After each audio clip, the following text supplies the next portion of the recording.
Study session day. So if we get through this and there aren't any further questions, we'll just get back to lecture so we can get to the fun part of this that's coming next week just a little bit sooner. But no pressure, we'll take as long as we need to make sure we get through people's questions on the study guide.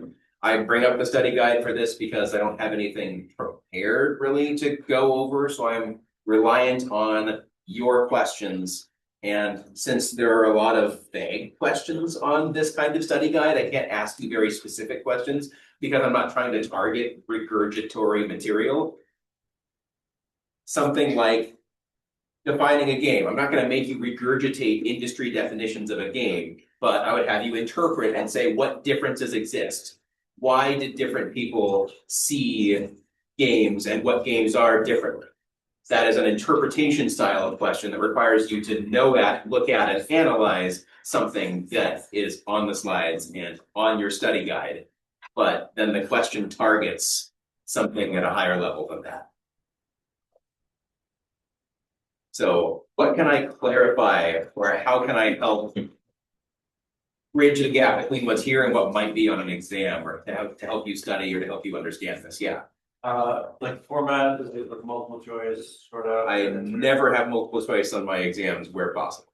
Okay. So it's going to be a lot of short answer or longer form answer that has you explaining how some of these ideas relate to games that you've played, mechanics that you've seen. So a lot of our in-class exercises that have you kind of analyzing games that you've played in some capacity, something like that may show up on the exam where I'm looking for your analysis on something that you are familiar with, tying something that you've played to ideas that we've talked about in class.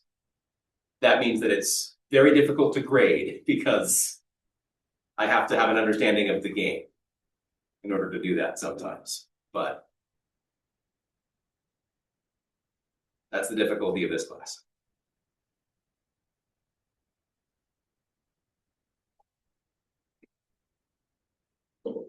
Anything else on page one? Yeah. Perfect. What is emerging? I'm thinking talking about like emergence groups, things that develop after the game is more stuff like emerging narrative. Yeah.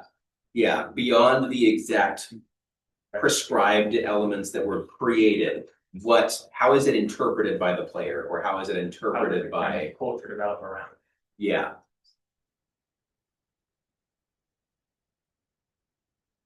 What will we use for iterative design? More like 350 style questions. Yeah, I might tie in something like, imagine that you are making a game that is similar to a game that you've played before.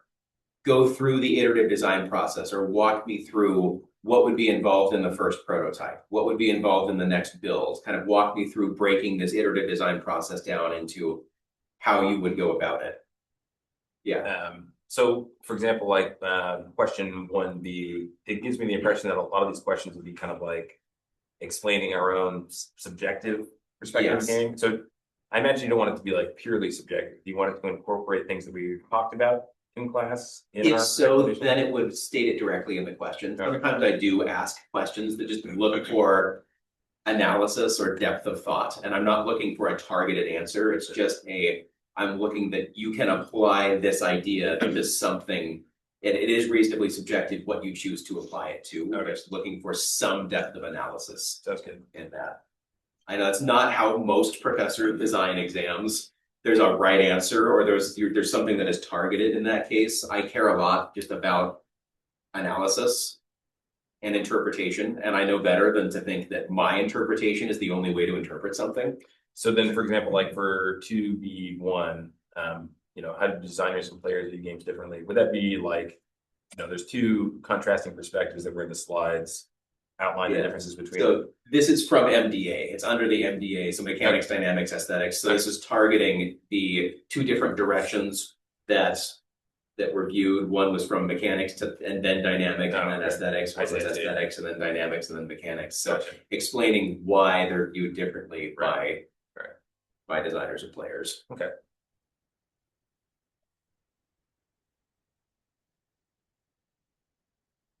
I've got kind of a dumb question. Why is the layered tetrad called a tetrad when it has 3 layers?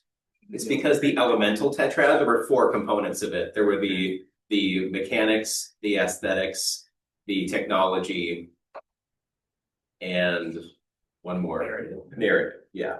It's right on this, it's right there. So that's the tetrad. And then it's layered because you had the different layers. You had the dynamic layer, you had the inscribed, the dynamic, and the cultural layers. Of that tetrad. So there's 12. Yeah, elements, 3 layers of 4 4 layers, components. 4, okay, thanks. Could you give an example of 3D? Identify and justify a layer element pair for certain game components.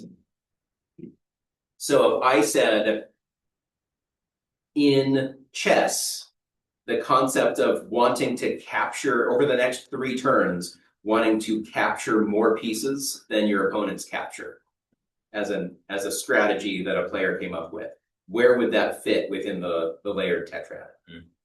So it's an emergent strategy. So that's in the dynamic layer, and it's in the mechanics because they're the mechanics that are being dynamically created by the player, the strategy that's emerging from that. So be able to identify, given a game idea like that everyone's heard of, I would use something that's extremely popular so that you don't have to, or I'd give you options.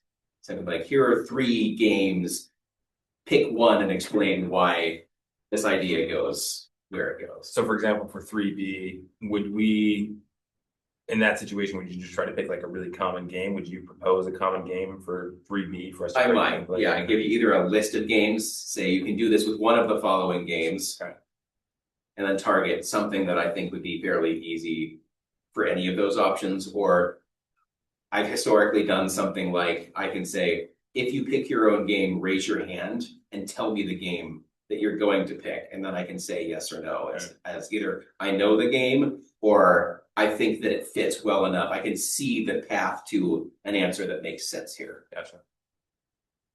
Just to make sure that I'm not leading you astray or that you're not going astray with what you select. Okay.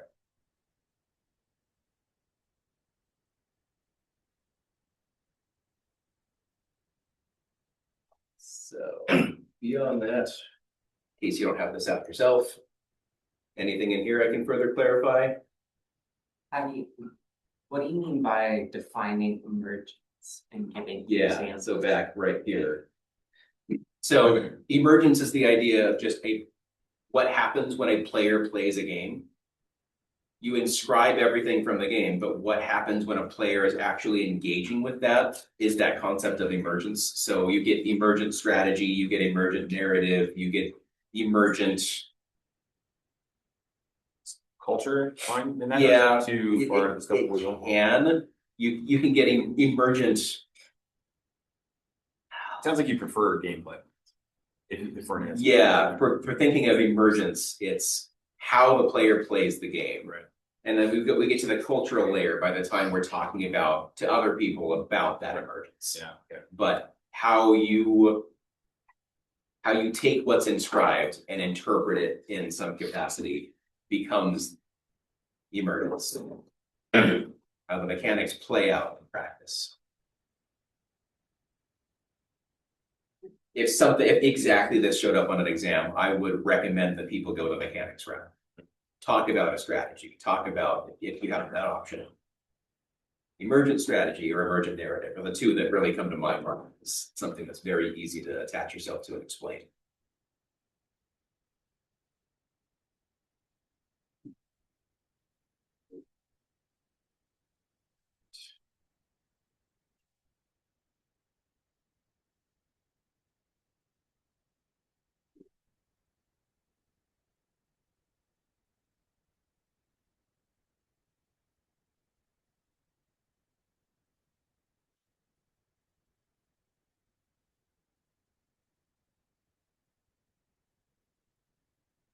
My own interpretation of exams in this class is they should be more fun than exams in other classes.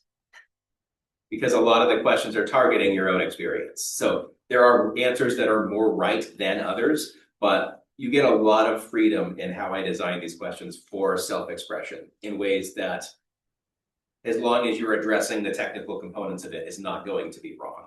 Okay, well, on that topic then for 5B, did we define the idea of like an interesting decision? Yeah, we said we can break that down into a number of components. Things like feeling like your choices, that the game respects your choice. Oh, yeah. That you have multiple choices available to you. And consequences. Yeah, that the choices have consequences. That there are benefits and detriments to the different decisions. It's not just picking between benefits, but there's a feeling of loss for the options that you didn't select, or a downside to that option that is a trade-off to the benefit that you're getting. Gotcha.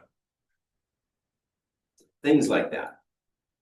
If I gave you a boring decision, that's something that I could do. Here's a game, and here are the decisions. Create an interesting decision out of this, targeting one or more of those dimensions of interesting decisions, and turn it into a more interesting decision.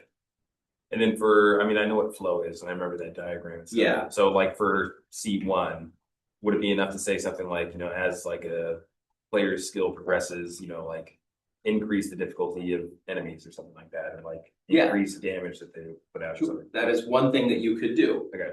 But there are other things that you could target to affect things like that gives the player agency over the flow. Mhm. So even if you don't want to decide what the difficulty should be, you can add adaptive difficulty or a difficulty slider that allows the player, if the targeted difficulty for that zone, that boss, that area, these mechanics is too difficult for a player at that time, they have agency. They can continue to push through the content by modifying it themselves, or for the game respecting that the player's skill level is just not at the place that you thought it would be as the designer.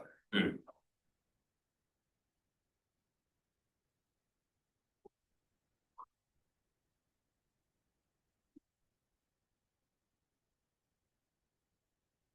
So lots of ways you can affect. Optional training is something else that exists. You can allow the player to grind for higher stats. Once they have higher stats, then they can push through the roadblock. You can provide something that's optional, so it doesn't have to feel like a grind, like you're doing the same thing over and over again. But maybe you put in a couple of optional side quests because you recognize there's a jump in difficulty right here before this boss. This allows the player to engage with more story, and by the time they've engaged with the more story, then they can come back, and it's the equivalent of kind of adaptive difficulty. If you engage with the side quests, your character's a higher level, has more stats, the fight is easier. If they didn't engage with that, the fight is more difficult. But it's not a complete and total roadblock. They try the boss, they fail at the boss, there's something they can do to prepare themselves for it to be easier the next time they attempt it. Yeah. On the very top, it says we may be asked to apply these concepts design problems you have not seen before. Can you describe a little bit more like what you exactly mean by design problem? Yeah, so I guess the way to answer that is I may create some either prototype idea, I may create something that says, here is the basic idea for a game. Apply these design concepts to this game. And I'm not going to specify what the design needs to be, but do this in a way that creates this feeling, or a way that how would you target? And then maybe this is a way to tie it into something like MDA, where you say, here's the aesthetic that you're targeting. Now create the dynamics. Talk me through the dynamics you would create that aesthetic feeling. What mechanic would you create to create that dynamic? Something like that. But yeah, the basic idea is that there's an abstract. I may throw you an abstract idea and say, fill in the holes with some design. But I wouldn't specify exactly how it needs to be done, because game dev, by its nature, is very creative. And so anything that I do to reduce your level of creativity is bad. Aside from at least giving you some structure. I want there to be structure to the problem. Not design a game. That's no structure. I might give you enough structure so that you can apply your creativity to it.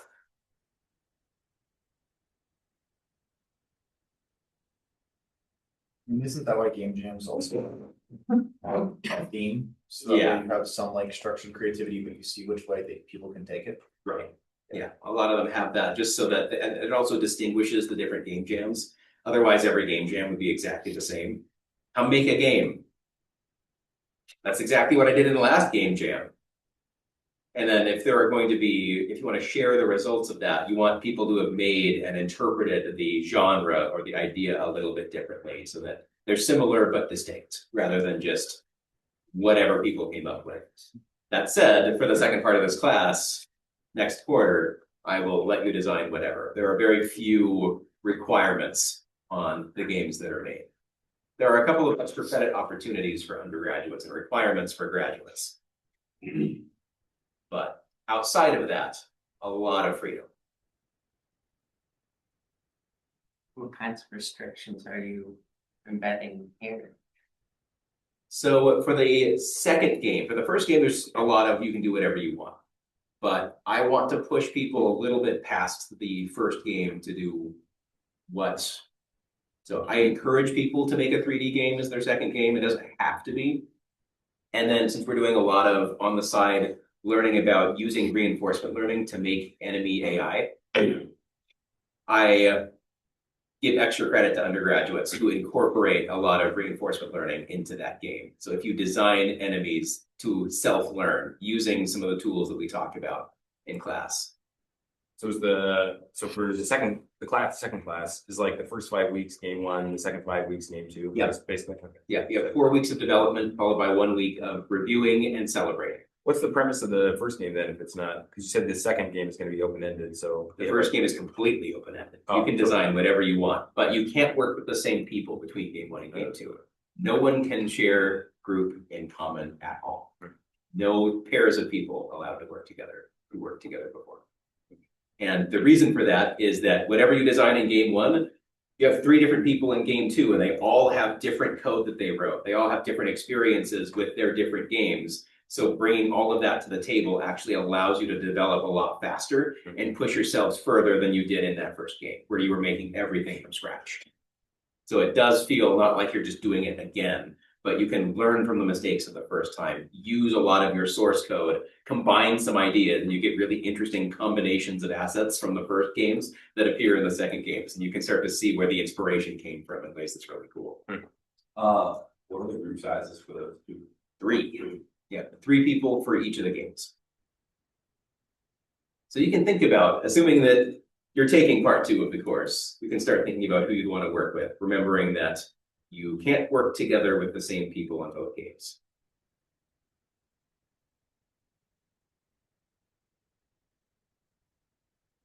But yeah, you will review each other's games. I don't review your games. And I randomly assign about 4 games for you to review during that down week between games. And then I redact all the names and send the reviews back to you, the developer, so that you can read what other people thought of your game. And then I grade the quality of the reviews. So I expect that people put in attention to detail, tie back to all of the ideas that we're talking about in this class as you're reviewing the other games. So you're able to talk about how the layers work. So you're able to talk about the design ideas and the balance at a mathematical level. So it doesn't feel like it was written by, I don't know, what's the worst review outlet these days? Is it still IGN? Doesn't feel like it was written by IGN. It feels like it was written by someone who actually cared. Should be the idea of the reviews. What about Tommy Tyler Rico wrote Big Smash like a 4?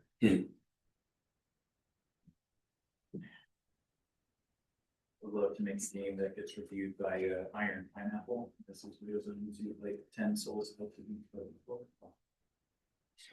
What else can I answer about tomorrow's exam?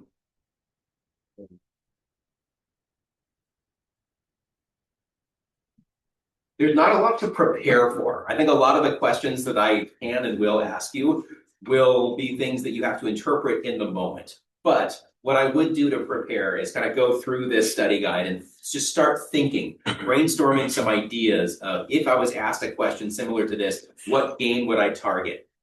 If I were given an open-ended idea, what is the right game to pick? You don't want to be sitting there in an exam in a 1-hour setting, spending 10 minutes figuring out, should I pick game A, game B, or game C, which those would work. I haven't played a game like that. Really thinking through, if you do a lot of that work up front, you can spend a lot more of your time focusing on your ideas during the actual exam.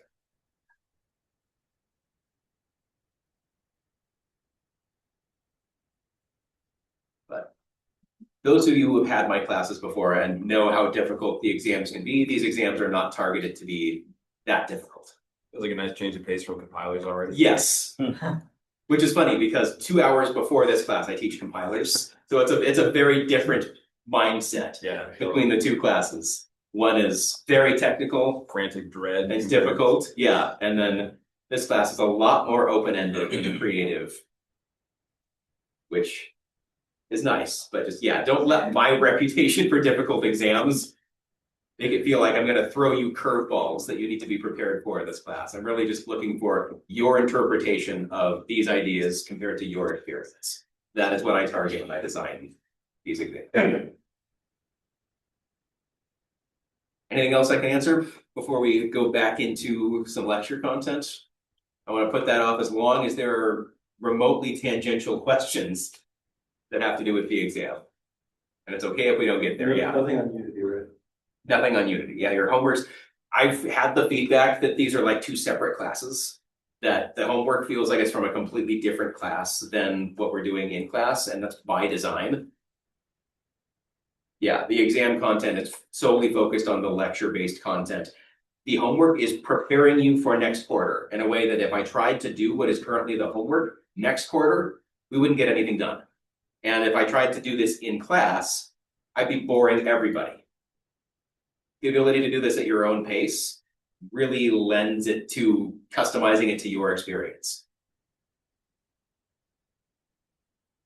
In fact, I took over this class at my last institution, the game design class, and the first change that I made was taking all of Unity out of the class, because that was the worst feedback that that professor ever got, was that it never felt like the pacing of that ever lined up with what worked. And I have had almost no issues with this book, except for the occasional remark on course evaluations that say it feels like this is two separate classes and I wish they could be more combined. So I'm trying this quarter to really justify why these are two separate components and they feel like two separate classes. They really are. Homework's pretty manageable though. You know, like you can get it done Yeah. in 4 hours. So. Yeah, it's not, it doesn't need a lot of me Yeah. in that. The book does a pretty good job of explaining it. And if that ever is the case where you feel like the book doesn't explain something well, please come to me. And I'm happy to explain it, walk you through it, work with you on it. So it's not like it is a separate, completely separate class. No one has come to me and asked those kinds of questions yet. That tells me again that the book is pretty darn good, that there's no confusion. Either that or you all hate me. Well, we need to do like an exercise like we did yesterday with the graph paper and actually. No, no materials will be needed I might have you describe something, but even then the prototyping is the next chapter off the end of this. So I won't have you prototyping anything. I might have you designing something, but not talking about the necessary materials that you would need for it. Really good questions. Anything else?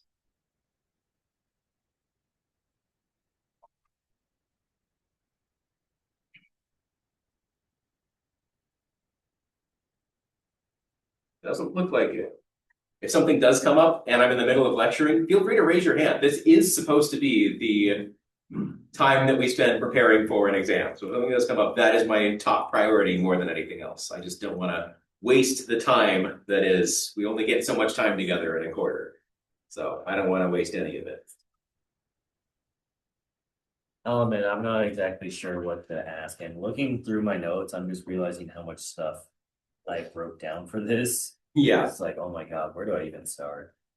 There's a lot to prepare for, and there's also there's not a lot that you can reasonably prepare for at more than a very high level. There are lots of questions that I could ask targeting this material, and not a lot that you could reasonably prepare for in advance for those questions.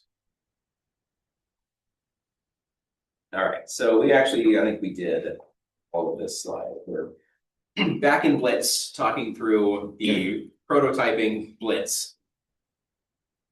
We talked about how the weapons would feel when balanced against each other, how they could feel different, and how mathematically It doesn't make sense to just take an average damage as the balance because the weapons will feel different, kind of the all or nothing approach of the shotgun versus the feeling of the steady machine gun that always does close to the average that you would expect because the sample size is so high.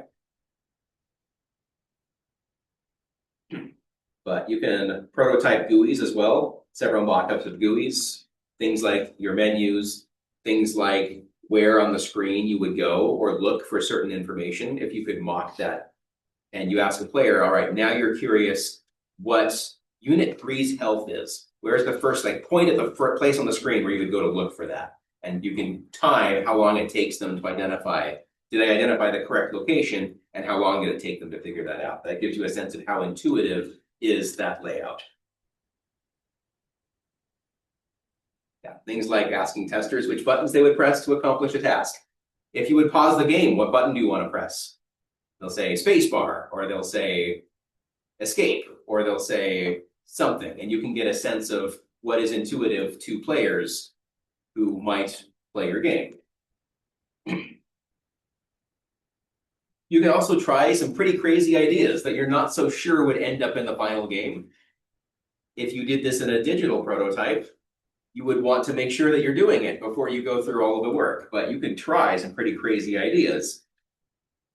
So things like interception fire every single step taken by a moving player, in which case now it is death. If you are seen, you must sneak up on the opposition and kill them very quickly without moving, because otherwise they will get interception fire after interception fire after interception fire as you're moving. So you would only want to get to cover, stay in cover, attack from cover. I don't know, it's a pretty wild idea. Maybe it adds to the strategy. Maybe it detracts from the strategy. Maybe it doesn't lead to as much player choice. And now the player feels like if they make a single mistake, they're punished drastically for that mistake. Accuracy bonus for a target that's unaware of them.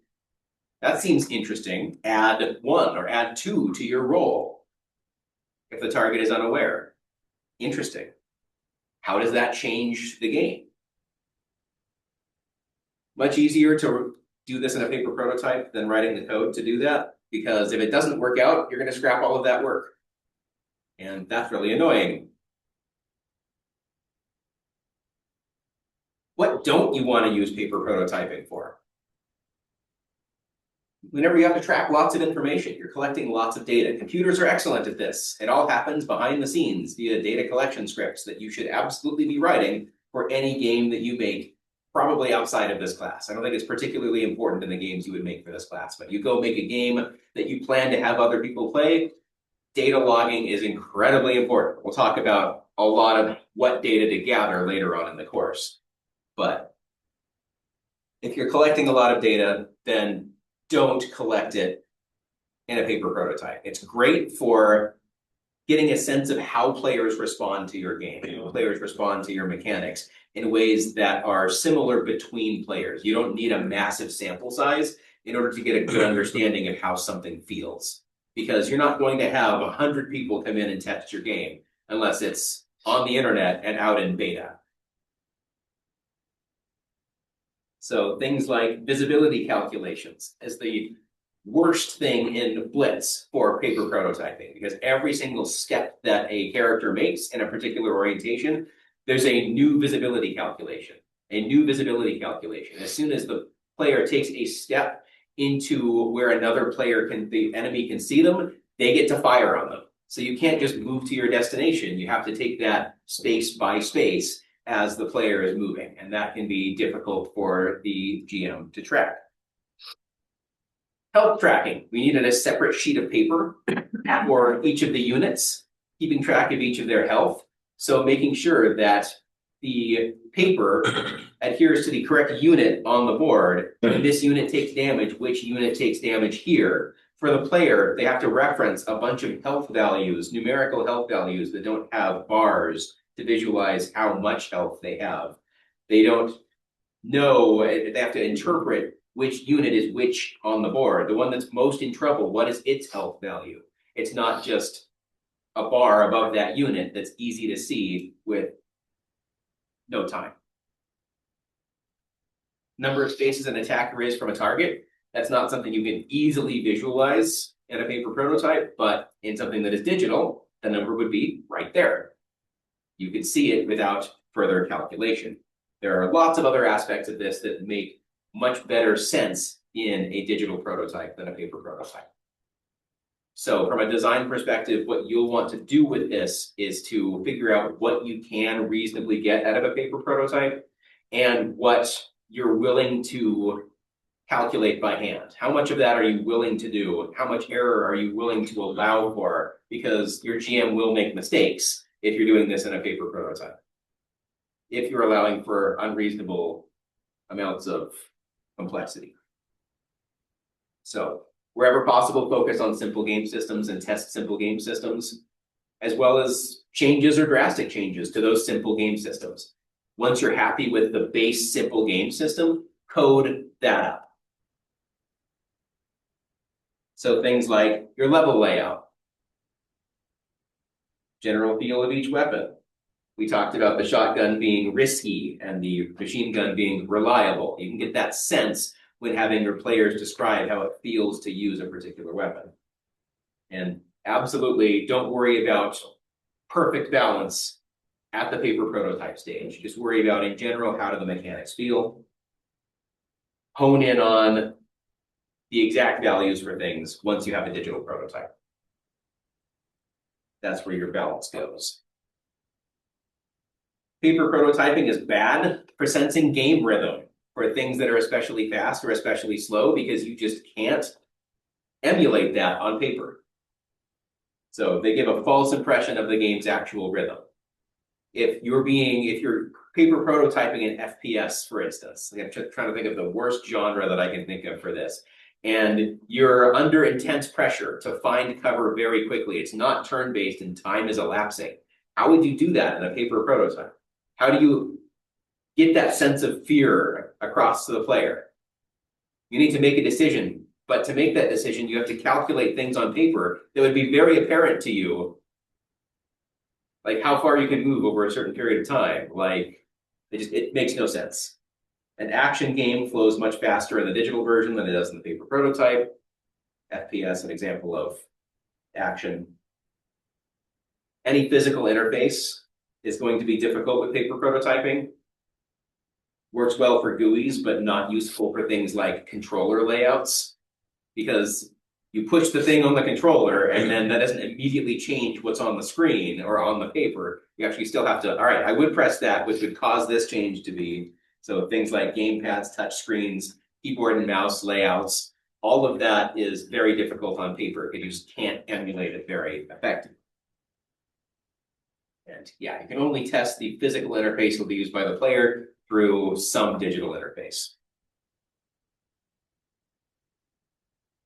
All right, that's paper prototyping. Any thoughts just on the overall idea of paper prototyping? How did this sit with you? Yeah. I'm not really sure how the blitz system works. Because I don't get why do you have turns? Like, if it's just saying how far you can move, not just like another turn just takes place immediately after the turns. Right, but you have to select which unit you're moving. So the order of that adds a layer of strategy. I want to bring my units that are, so I have a scout that has determined that this space is safe. I want to move my units up so that they can provide interception fire for a scout as it moves forward. So you choose to move them in the associated order that creates the emergent strategy, and it wouldn't be allowed for if you didn't have those turns. Or you can move the same unit extra specially far, but you have to spend an extra turn to move it farther than it would have moved before. So it adds extra optionality in ways that, because the game is trying to be tactical, layers tactical decisions onto its system. If it were purely real time, then it wouldn't be as tactical. I guess that's not confused, but what's not time about it? As soon as you make an action, your enemies react to it, right? Yeah, so you would say, I want to move this character from here to there, spending one of my action points. And then your character would move here, visibility calculations. Here, visibility calculations. Here, visibility calculations. Unit can see you, interception fire. Move here. move here. Now you get the chance to attack the unit that you can visit, you can see, now that you've reached cover. But they got interception fire on you, because you didn't know that they existed once you moved into their line of sight and weren't in cover. All the enemies are moving as you're switching characters. No, you go between your turn and the opponent's turn. Your turn, you have 4 AP to move your characters, and then the opponent has 4 AP to move their characters, and then you have 4 AP to move your characters. So it is turn-based. I guess that was what's missing from the slides, that it's player turn, AI turn, 4 AP for each of you. Yeah, sorry. And then when it's not your turn, the only thing the enemy, or when it is your turn, the only thing the enemy can do is provide that interception fire. They don't get to move while you're making your strategic decisions. So it seems turn-based in that sense. Kind of a hybrid though, because just because it's your turn doesn't mean the enemy can't act.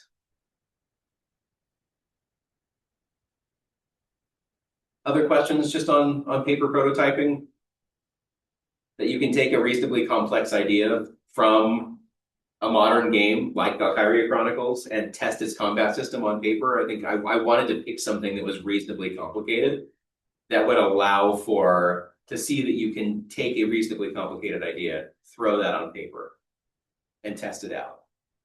It's not just for incredibly simple ideas. That said, there were some downsides to it. A lot of those visibility calculations are a lot of work.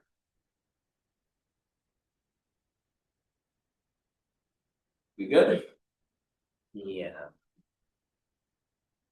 All right, on to the next unit then. We're going to talk about testing games. Because there are more layers to testing a game than there are to other software. So playtesting is the important part of testing. You've all taken 350. You all know how to write tests for software. So we're going to hone in on what is different between testing other software and testing a game. So why bother to play test in the first place? Should be pretty obvious. But there's a level of vulnerability in asking other people to play an unfinished version of your product. But recognizing that the feedback from other people will be the kinds of feedback that you couldn't gather yourself makes it very much worth doing. You will make your game better by getting feedback from other people, no matter how good you think your game is or how finished you think your game is. But make sure that you're getting honest feedback. Make sure that you're phrasing things in a way that invites real feedback rather than people trying to be too nice to you. So raising a request for help, something like this. I need your help. This game has some real problems, but we need help finding them and figuring out what to do about them. Please, if there's anything you don't like about this game, it would help me tremendously if you could let me know. That's very inviting. It recognizes that there is an issue. There are likely issues that you know are there, but you need help identifying. So when someone points out an issue, they don't feel like they're letting you down or telling you something negative about your creation. There are two different kinds or terms that are used in industry, playtesters and investigators, but they're used somewhat interchangeably for the scope of this course. There is a distinction. The investigator is the person administering the playtest. Usually this is someone on your development team, but it's the person collecting the data, collecting the feedback, and the playtester is the person who is playing the game themselves and giving the feedback. So that's the distinction we want to make between playtesters and investigators.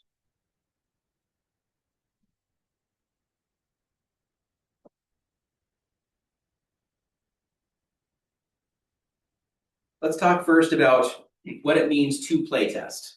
So first, put yourself in the role of the person who is doing the playtesting. And I think if you can role play that for yourself, then you can take the role of the investigator and ask good questions and lead your playtester in ways to get the good feedback from being a playtester.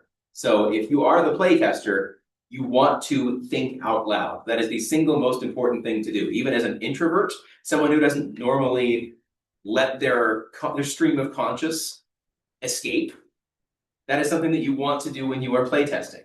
Because it's one thing to look lost, it's another thing to hear the stream of conscious statement from a player who is going in circles. It may not even look like they're that lost. They're just reading the dialogue from the NPCs. Oh, they're so invested in my world. In reality, what do I do next? Where is the quest? Why won't anyone give me anything to do? There's a big distinction. And if something is not being said there, then you're missing the point as the investigator, the feedback that is being implied. So as a playtester, tell the investigator what you're thinking as you're playing their game. It's especially important for first impressions, for things like, oh, I didn't think I hit that.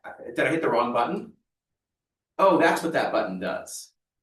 Things that maybe you would normally internalize as something that's important information for the investigator to figure out how long does it take for the player to become comfortable with the control scheme.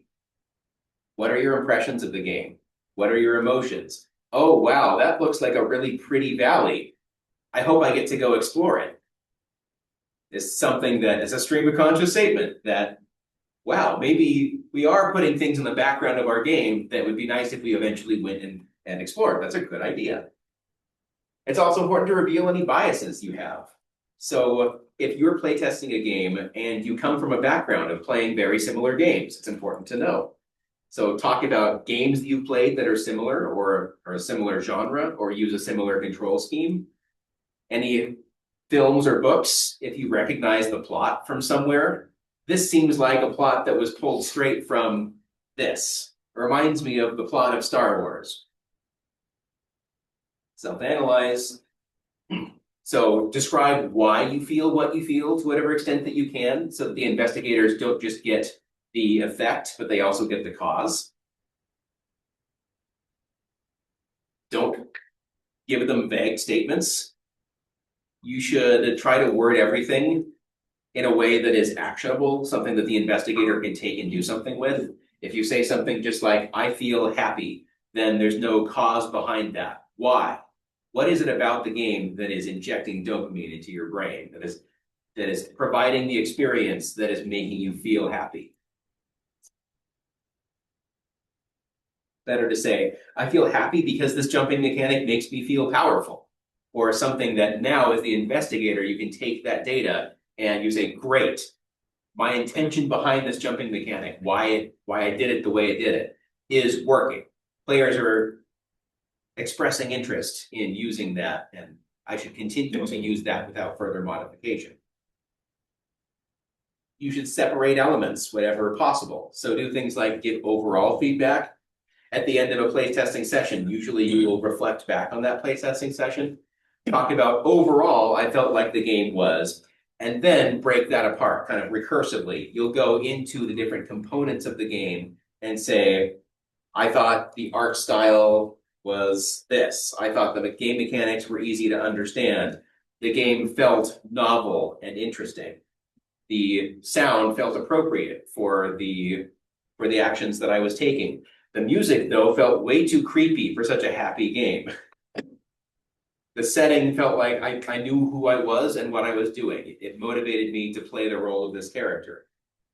And then start to break down the individual elements that we've talked about with regards to the components of a game, and that can help the investigator determine where to focus their attention on further developments in the game, and avoids overgeneralization. It forces you to really think through why you had the experiences that you did. If investigators don't like your ideas, don't worry about it. In the same way that I'm a professor, I have to design a course, the cumulative whole that is the people in my class. As a game designer, any piece of feedback that you get, we recognize, as from a designer's perspective, is an individual piece of feedback from one person. It's more important that I get that data and recognize that not very many people felt that way than I didn't get that data at all. Because if I get that data over and over, then it is a larger scale concern. It's something that I should do something about. So don't filter your ideas based on how you think they're going to be received. Share all of your opinions, however it is that they are, so that the investigators can take that information, interpret it, and make decisions based on the cumulative feedback that they get from all of their playtesters. So yeah, the game is not just being made for you, it's being made for a general public, of which you are one of them. So your real feedback is the best thing that you can provide for them as they collect that data. Both investigating, designing your own games, and playtesting, yeah, you definitely need to let go of your ego. You're going to make mistakes. You're going to do things that you think are really cool that your players do not. And you'll need to focus on your players and making your players happy over designing exactly the game that you want it to if you want your game to be maximally successful. Questions on playtesting? Hopefully this helps you also see this kind of from the investigator side. On the topic of like, making a game for a specific niche, wouldn't the investigator have to find a way to kind of like filter out play testers that don't have an interest in that niche? Because Yeah. their feedback is just going to ruin your game, right? Yeah, if you incorporate it, but if they're telling you, I have never played something like this before as part of that, then you get a sense of how accessible your game is to people who aren't the targeted niche, which maybe is useful information. But yeah, if you're looking for play testers, maybe you want to give them a quick 3-question survey. And then if they meet the criteria from that survey, then invite them to be a play tester, something like that. Yeah. I don't remember specific games where this is the case, but I've heard some games have been criticized as being focus group tested to the point where they have no identity. How can we avoid this when doing playtesting? Yeah, that's a very good question.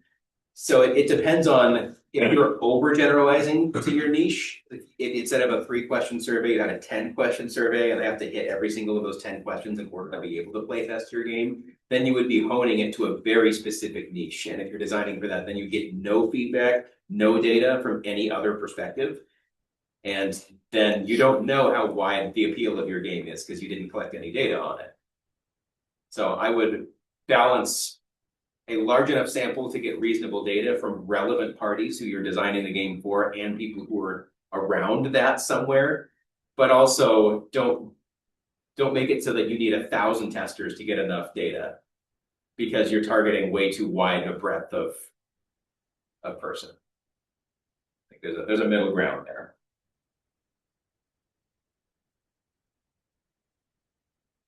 All right, circles of playtesters. We're going to do our playtesting in stages.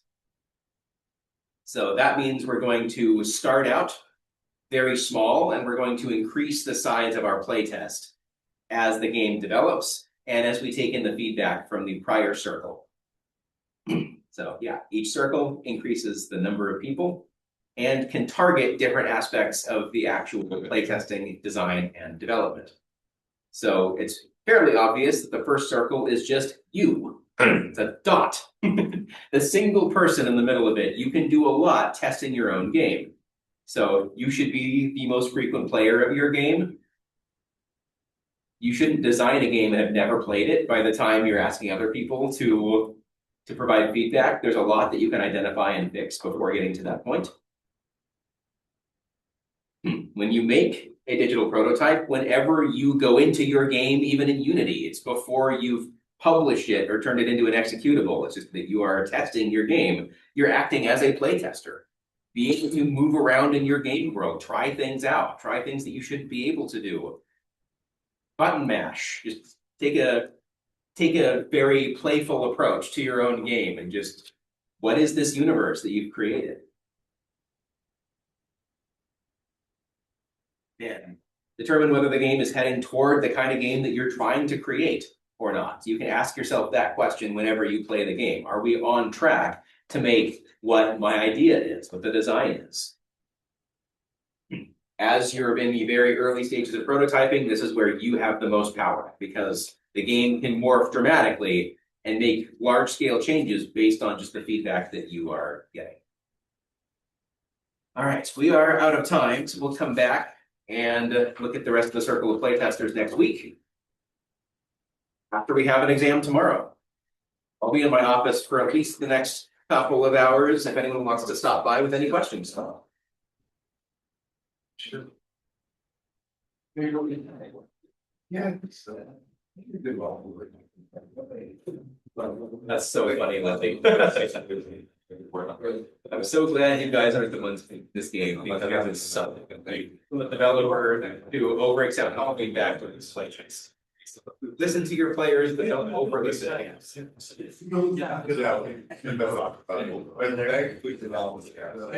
Players are generally pretty terrible. Questions. You know, it's like whatever we,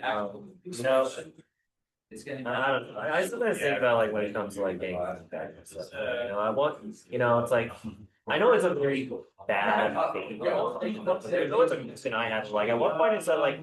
If someone complains about something, where's the line between like, it's a real problem I should look into, or like an errant cancel where it's like, you know, the problem isn't me, the problem is that you're a 9-year-old who says, it's not playing the way I wanna play, it's the game, but it's still the game's fault all of a sudden. Or I don't read, or like, I don't read, This portion of your community shares that sentiment. yeah. If it is just a random person complaining, don't pander to them. Yeah. But that complaint causes a bunch of other people to say, yeah, then it is a larger scale problem and you can start to work on it better. Yeah. Yeah. Yeah.